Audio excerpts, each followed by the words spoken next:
చెప్పే మాట ఒకటే, 8 నామములతో పూజ చేస్తే చాలు. అందుకే భవాయ దేవాయ నమః, శర్వాయ దేవాయ నమః, ఈశానాయ దేవాయ నమః, పశుపతే దేవాయ నమః, రుద్రాయ దేవాయ నమః, ఉగ్రాయ దేవాయ నమః, భీమాయ దేవాయ నమః, మహతే దేవాయ నమః.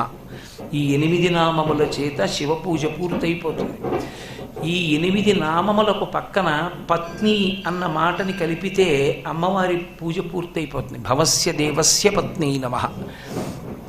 ఆయన కొడుకులకి పూజ చెయ్యాలంటే భవస్య దేవస్య పుత్రై నమః అంటే ఆయన కొడుకులకి పూజ పూర్తయిపోతుంది. 8 అంకె మీద పరమశివుని యొక్క తత్వం నడుస్తూ ఉంటుంది.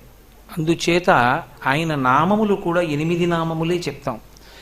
ఆయన యొక్క పత్ని స్వరూపమైనటువంటి పరదేవతకి పూజ చెయ్యాలన్నా, ఆయన కుమారులైనటువంటి విఘ్నేశ్వరుడికి సుబ్రహ్మణ్యుడికి పూజ చెయ్యాలన్నా ఆ 8 నామము